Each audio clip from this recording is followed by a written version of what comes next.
Good evening विद्यार्थियों, नमस्ते। कैसे हो? ठीक। अपन विश्व की प्रमुख जनजातियों के बारे में अध्ययन कर रहे थे, जिसमें हमने एस्किमो उसमें भी के बारे में पिछले वीडियो में अध्ययन किया था। आज अपन बात करेंगे गोंड जनजाति के बारे में। जो प्रमुख विश्व की जनजाति है गोंड के बारे में आज अध्ययन करेंगे। गोंड जनजाति बात करें इसके बारे में।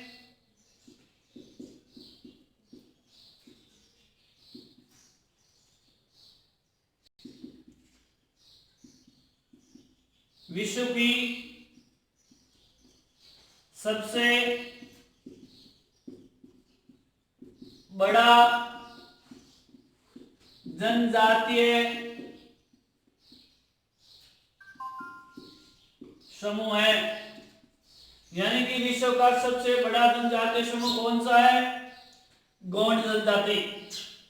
विद्यार्थी ध्यान रखना है, विश्व का सबसे बड़ा जनजातीय समूह कौन सा है? गोंड जनजाति। तो भारत का अपने आप ही सबसे बड़ा समूह हो गया। और भारत का तीसरा सबसे बड़ा जनजातीय समूह कौन सा है? भील। और भारत का पहला बड़ा समूह कौन सा है? गोंड। और विश्व का सबसे बड़ा जनजातीय समूह पहला कौन सा है? गोंड जनजाति। और तीसरा सबसे बड़ा जनजातीय समूह कौन सा है? भील। तो दूसरा कौन सा हो जाएगा विद्यार्थियों? संथाल। भारत का सबसे बड़ा जनजातीय समूह गोंड, दूसरी बात कौन है? संथाल। संथाल ये दूसरा स्थान है। और तीसरा स्थान किसका है? भीलों का। तो भीलों के बारे में हमने पहले भी पढ़ चुके हैं। तो विश्व का सबसे बड़ा जनजातीय समूह कौन सा है? गोंड जनजातीय। बात करें भारतीय प्रायद्वीप क्षेत्रों में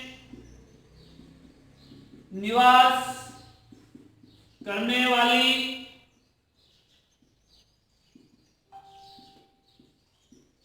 जनजाति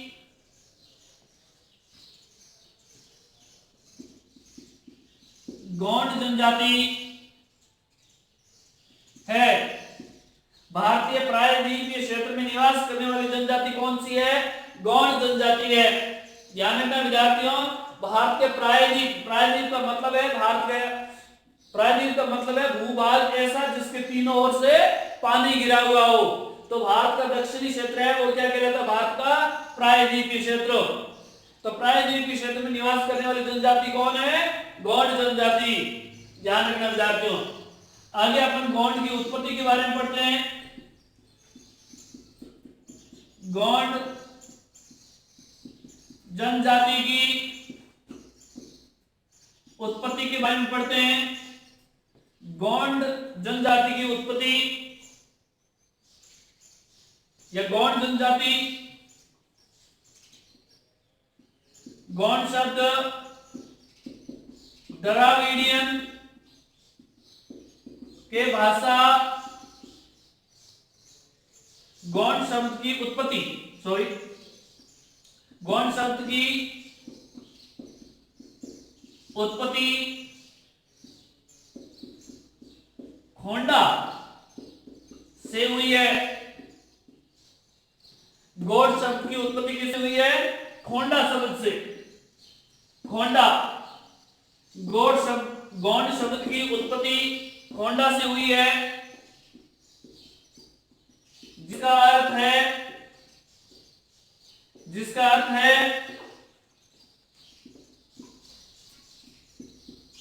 पहाड़ी। जिसका अर्थ है पहाड़ी। तो आपसे पूछा जा सकता है कि गोंड शब्द की उत्पत्ति किससे हुई है? तो गोंड शब्द की उत्पत्ति किससे हुई है? खोंडा से। किससे हुई विद्यार्थियों? खोंडा से। और खोंडा का क्या अर्थ है? पहाड़ी। विशेष ध्यान रखना, एक नंबर का सवाल पूछा जा सकता है। ये बात आपको पहले भी मैं बता चुका हूं कि इस चैप्टर से 2 सवाल पूछे जाएंगे। एक नंबर का पूछा जाएगा, दूसरा 2 नंबर का पूछा जाएगा। इसलिए मैंने सभी क्वेश्चन 1 नंबर व 2 नंबर के अनुसार आपको बताया जा रहा है। तो गौड़ शब्द की उत्पत्ति खोंडा से हुई है, जिसका अर्थ है पहाड़ी। आगे अपन पढ़ते हैं।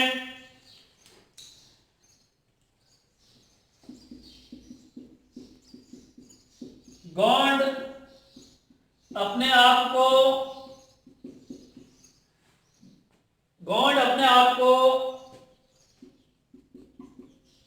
कोयटूर या कोल कहते हैं। यानी गौड़ अपने आप को क्या कहते हैं? कोयटूर या कोल कहते हैं। बात करें आगे 16वीं सदी से 18वीं सदी के मध्य, 16वीं सदी से 18वीं सदी के मध्य भारत में, 16वीं सदी से 18वीं सदी के मध्य भारत में गौड़ों का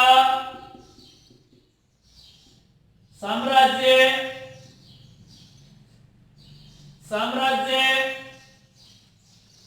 था।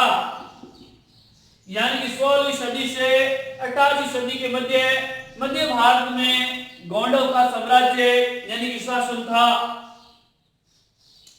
तो बात करें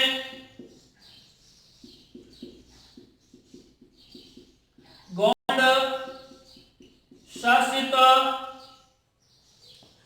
शासित साम्राज्य, तो गौड़ शासित साम्राज्य कौन कौन से थे? गौड़ शासित साम्राज्य 4 थे। कितने थे विद्यार्थियों? 4। कहां थे? तो बात करते हैं अपन। गौड़ शासित साम्राज्य 4 थे। बात करें देवगढ़,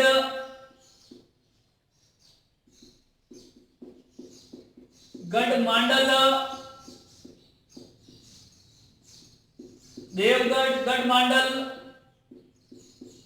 सांदा,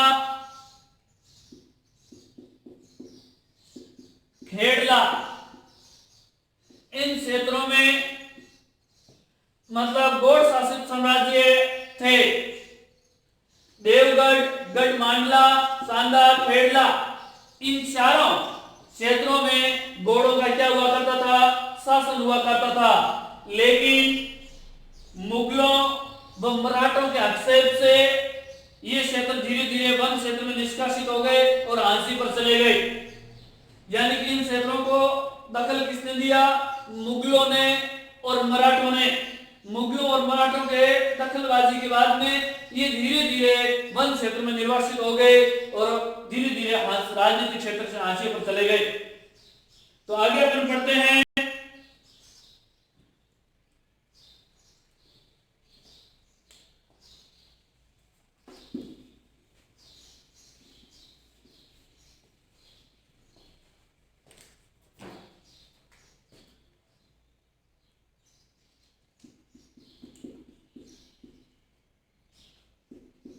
मुगलों व मराठों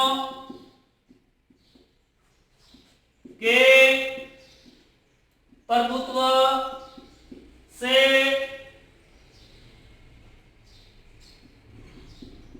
गौड़ साम्राज्य झांसी पर चले गए। यानी विद्यार्थियों गौड़ परिचय के बारे में हमने पढ़ा। गौड़ विश्व का सबसे बड़ा जनजातीय समूह है। भारत का सबसे बड़ा जनजातीय समूह गौड़ ही है। विश्व का हो गया, भारत का अपने आप हो गया। और भारत में दूसरा सबसे बड़ा जनजातीय समूह संथाल है। संथाल के बारे में आपने विद्रोह और इतिहास में पढ़ा होगा। और उसके बाद में तीसरा जनजातीय समूह है भील। तो हमने कल भील के पिछले वीडियो में हमने भील के बारे में उल्लेख किया था। तो आज हम पढ़ रहे थे तीसरा जो समूह है भारत का सबसे बड़ा, पहला जो सबसे बड़ा जनजातीय समूह है गोंड, उसके बारे में उल्लेख कर रहे थे। तो विश्व का सबसे बड़ा जनजातीय समूह कौन सा है? गोंड। भारत का सबसे बड़ा जनजातीय समूह कौन सा है? गोंड। उसके बाद में बात करें, गोंड शब्द की उत्पत्ति खोंडा से हुई है, जिसका अर्थ होता है पहाड़ी। गोंड अपने आप को कोयटूर, ध्यान दें विद्यार्थियों, अपने आप को क्या मानते थे? कोयटूर या कोल कहते हैं। अपने आप को क्या कहते हैं? कोयटूर या कोल कहते हैं। 18वीं सदी से 16वीं सदी से 18वीं सदी के मध्य भारत में साम्राज्य घोड़ों का हुआ करता था, और 4 साम्राज्य क्षेत्र थे इनके, देवगढ़, गढ़मांडला, शांदा और खेड़ला। यहाँ पर इनका शासन हुआ करता था, लेकिन मुगलों और मराठों के प्रभुत्व से इन गौड़ साम्राज्य धीरे धीरे हाथ से पर चले गए। ये था इनका परिचय के बारे में। आगे अपन बात करते हैं इनके निवास क्षेत्र के बारे में।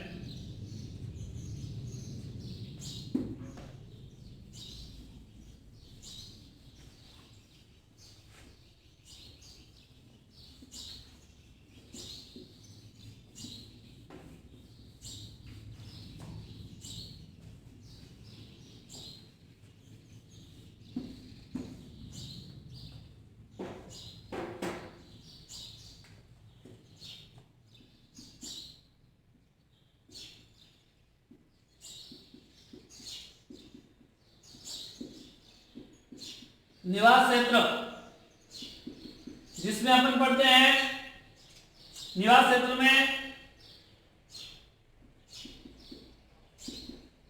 गोंड जनजाति दुर्गम पहाड़ियों में निवास करती है। यानी कि विद्यार्थियों, गौड़ जनजाति भी भीलों की तरह दुर्गम पहाड़ियों में निवास करती है, और उन्हीं क्षेत्रों तक ही सीमित हो गई है ये, क्योंकि मुगलों और मराठों से प्रभुत्व के कारण यह हांसी पर चली गई थी, जिस वजह से यह जनजाति पहाड़ी क्षेत्रों तक सीमित हो गई है। आगे अपन बात करें गौड़ जनजाति के बारे में। गौड़ जनजातियों का निवास क्षेत्र गोंड जनजाति का निवास क्षेत्र मध्य प्रदेश, झारखंड, तेलंगाना,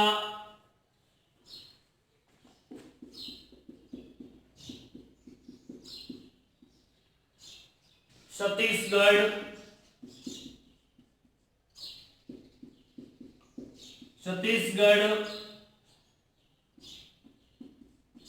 उड़ीसा,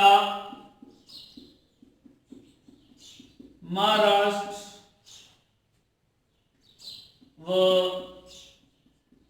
आसाम है।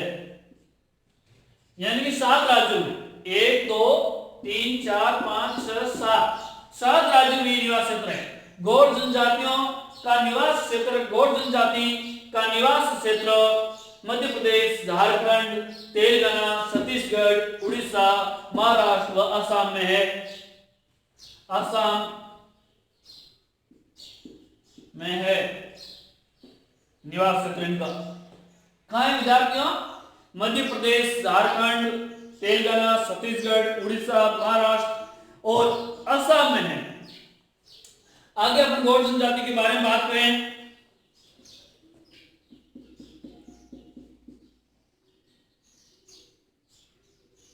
इस क्षेत्र के अंतर्गत सतपुड़ा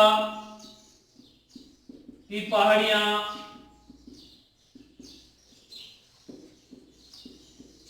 मेकाल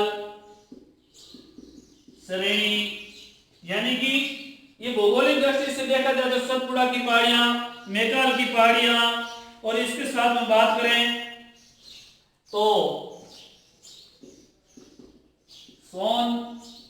देवगढ़ की उच्च भूमि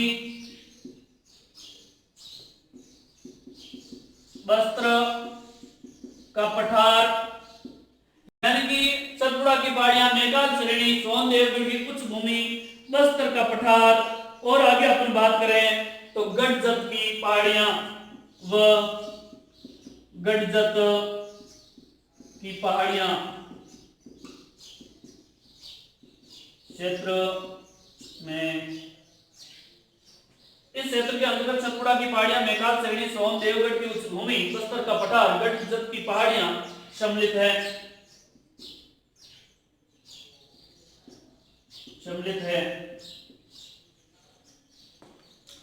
यानी कि ये क्षेत्र भौगोलिक दृष्टि से देखा जाए तो सतपुड़ा की पहाड़ियां, मेघाल पर्वत श्रेणी, सोन देवगढ़ की उच्च भूमि, बस्तर का पठार और गढ़जत की पहाड़ियां है।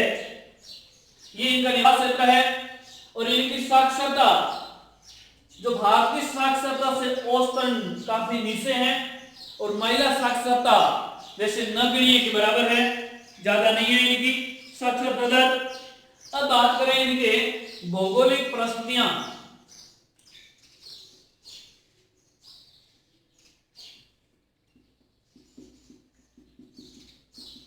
भौगोलिक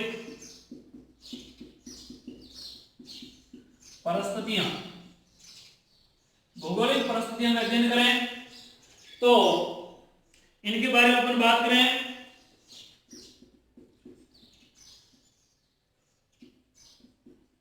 इस क्षेत्र की पहाड़ियां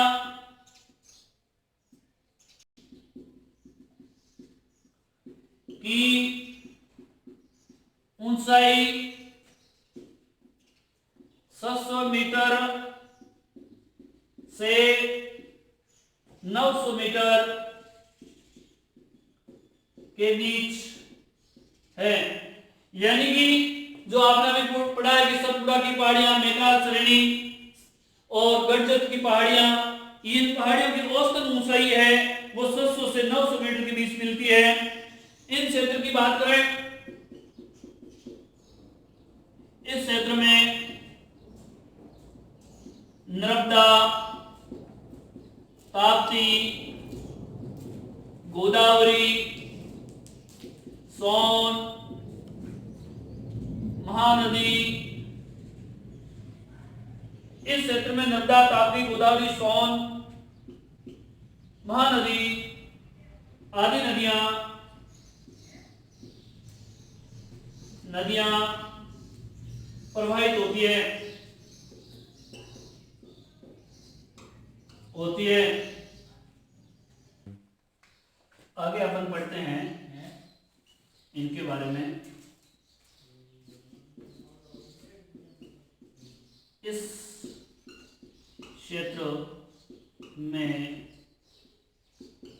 सघन वन पाए जाते हैं, यानी इन क्षेत्रों में सघन वन पाए जाते हैं। ये भौगोलिक परिस्थितियां हैं। आगे बात करें तो इनके बारे में, ग्रीष्म काल में तापमान 40 डिग्री सेंटीग्रेड से अधिक होता है। यानी कि इन भौगोलिक परिस्थितियों में जहां गौड़ जनजाति रहती है वहां ग्रीष्म काल में जो तापमान है वो 40 डिग्री सेंटीग्रेड से भी अधिक होता है।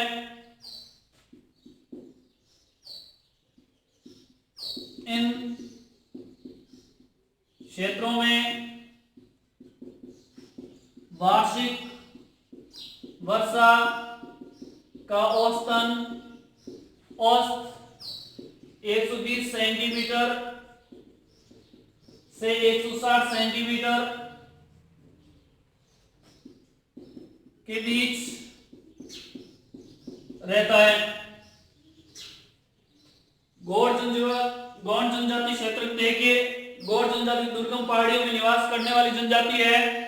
गौड़ जनजाति का निवास क्षेत्र मध्य प्रदेश, झारखंड, तेलंगाना, छत्तीसगढ़, उड़ीसा, महाराष्ट्र और असम राज्यों में है। इस क्षेत्र के अंतर्गत सतपुड़ा की पहाड़ियां, नेकाल श्रेणी, सोनदेवगढ़ की उच्च भूमि, बस्तर का पठार, गढ़जत की पहाड़ियां सम्मिलित है।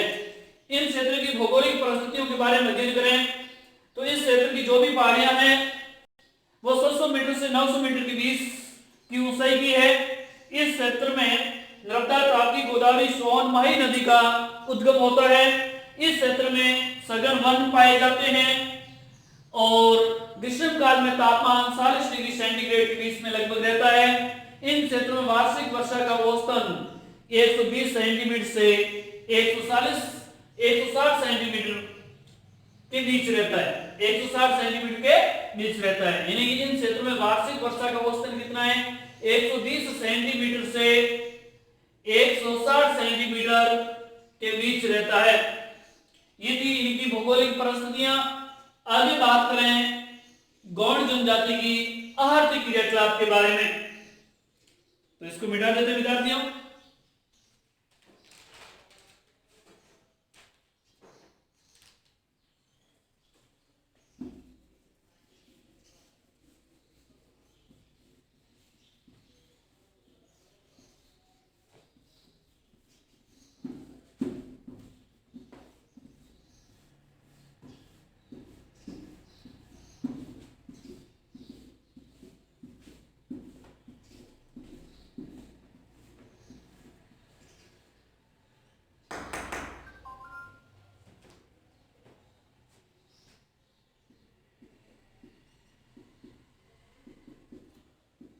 आर्थिक क्रियाकलाप, आर्थिक क्रियाकलाप के अंदर पढ़े अपन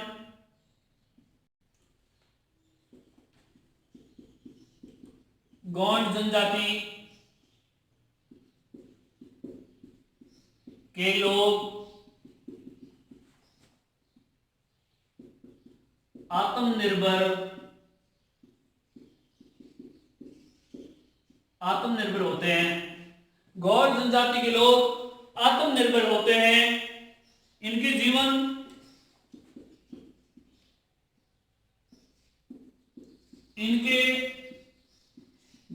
की आवश्यकताएं बहुत ही कम होती है। इनके जीवन में वस्तुओं की आवश्यकताएं बिल्कुल कम होती है। इनके जीवन की आवश्यकताएं बहुत कम होती है। गौड़ जनजाति आत्मनिर्भर भी होते हैं। इनके जीवन की आवश्यकताएं बहुत कम होती है।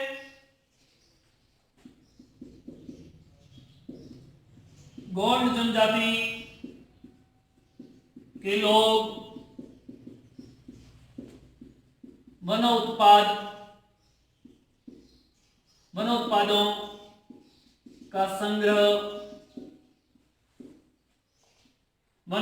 का संग्रह,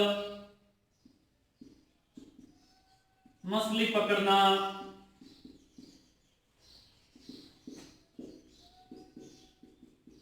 शिकार करते हैं। साथ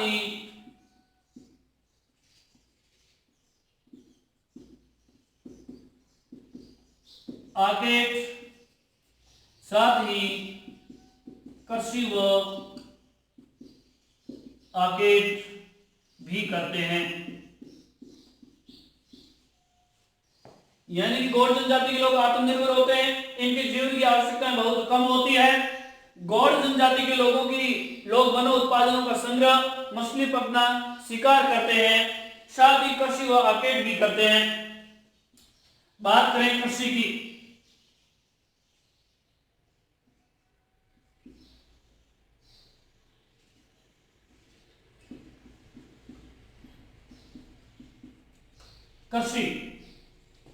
तो पहले कृषि की बात करें इनमें गौड़ जनजाति के अंदर कृषि के बारे में, तो कृषि का नाम आता है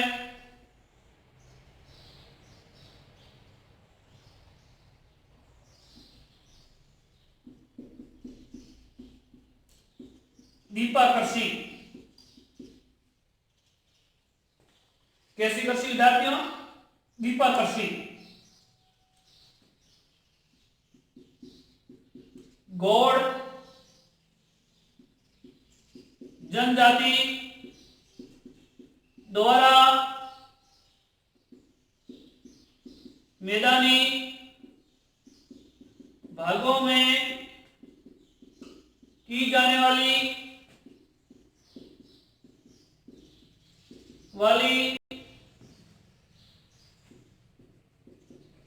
जूमिंग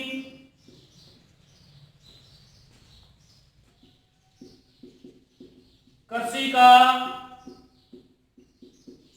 प्रकार है।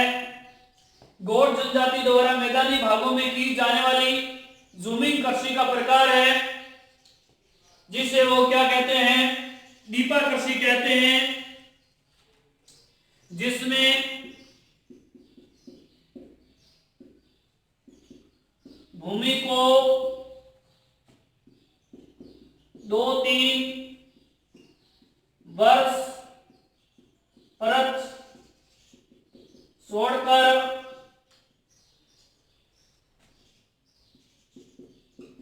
कृषि करते हैं। क्वेश्चन पूछा जाता है 1 नंबर का, यदि दीपा कृषि क्या है?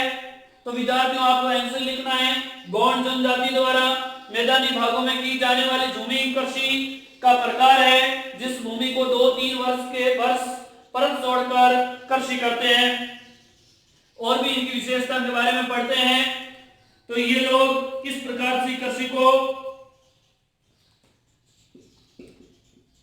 इस प्रकार की कृषि के लिए पेड़ पौधों को जलाकर वो साफ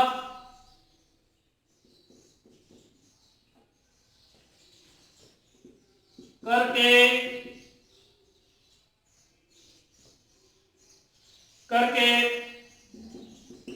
कृषि करते हैं।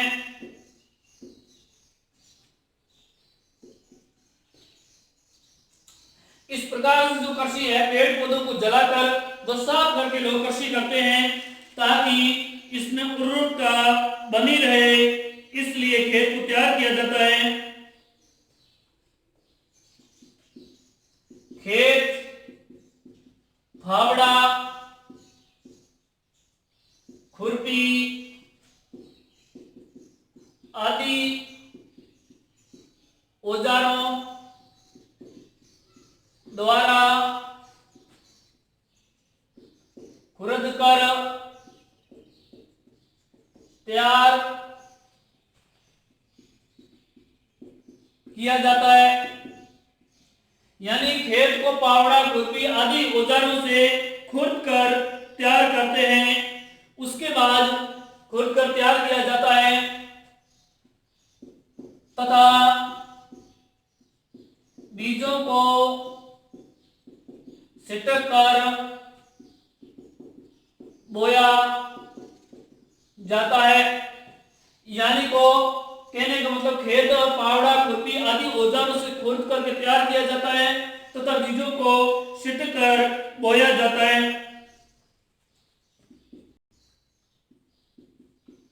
बीजों को बोने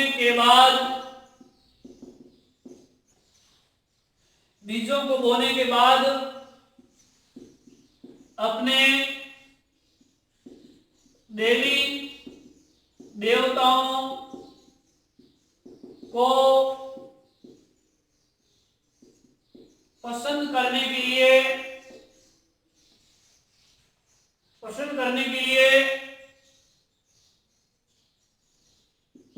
बलि भी देते हैं। कृषि में दीपा कृषि गौड़ जनजाति द्वारा मैदानी भागों में की जाने वाली जूमिंग कृषि का एक प्रकार है, जिसमें भूमि को 2 या 3 वर्ष पर छोड़कर कृषि करते हैं। इस प्रकार की कृषि के लिए पेड़ पौधों को जलाकर व साफ करके कृषि करते हैं। खेत पावड़ा, खुरपी आदि औजारों से खुर्द कर तैयार किया जाता है तथा बीजों को छिड़कर बोया जाता है।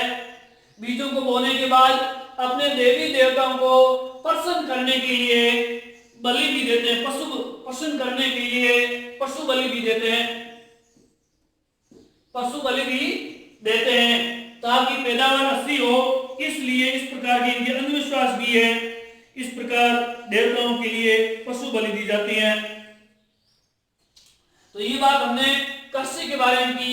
यदि दीपा कृषि 2 नंबर का सवाल आ जाता है तो आपको लिखना है गौड़ जनजाति द्वारा मैदानी भागों में की जाने वाली झूमी कृषि का प्रकार है जिसमें कृषि को 2 या 3 वर्ष पर छोड़कर कृषि करते हैं। इस प्रकार की कृषि के लिए पेड़ पौधों को जलाकर व साफ करके खेत तैयार करते हैं। खेत पावड़ा खुरपी आदि औजारों से खुर्द कर तैयार किया जाता है तथा बीजों को छिड़कर बोया जाता है। बीजों को बोने के बाद अपने देवी देवताओं को प्रसन्न करने के लिए पशु बलि भी देते हैं। यदि 1 नंबर का सवाल आता है दीपा कृषि क्या है तो आपको लिखना है गौड़ जनजाति द्वारा मैदानी भागों में की जाने वाली झूमी कृषि का प्रकार है जिसमें भूमि को 2 या 3 वर्ष पर छोड़कर कृषि करते हैं। आपको 1 नंबर का यदि सवाल आता है तो 1, 2, 3 लाइनें लिखनी, इससे ज्यादा नहीं लिखनी है। यदि 2 नंबर का सवाल आ जाता है तो फिर आपको 1, 2, 3, 4, 5, 6, 7, 8 लाइनें लिखनी है। आगे अपन बात करें कृषि के बारे में तो देखिए भैया बिलों की कृषि के बारे में आपने भी पढ़ा था। बिलों की कृषि भी 2 प्रकार की है, आपने पढ़ा था।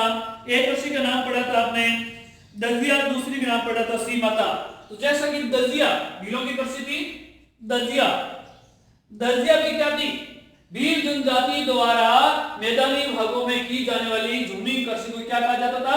दजिया। तो इसी प्रकार दीपा कृषि गौड़ जनजाति द्वारा मैदानी भागों में की जाने वाली झूमी कृषि का ही प्रकार है। और आगे अपन पढ़ेंगे इन दीपा कृषि के बाद में एक कृषि गौड़ जनजाति की है पेंडा कृषि। तो पेंडा कृषि जैसा कि आपने भील जनजाति में पढ़ा था सीमाता कृषि। सीमाता कृषि भील जनजाति द्वारा पहाड़ी क्षेत्रों में की जाने वाली कृषि को सीमाता कहते हैं। इसी प्रकार गौड़ जनजाति में पहाड़ी क्षेत्रों में सीढ़ीनुमा खेत बनाकर जो कृषि की जाती है झूमी कृषि जिसे पेंडा कृषि कहते हैं। तो आगे अपन पेंडा कृषि के बारे में पढ़ते हैं। दजिया कृषि व सीमाता कृषि के बारे में अपने पिछले वीडियो में पढ़ चुके हैं भीलों की कृषि के बारे में। तो अब बात करेंगे पेंडा कृषि के बारे में। आर्थिक क्रियाकलाप के अंतर्गत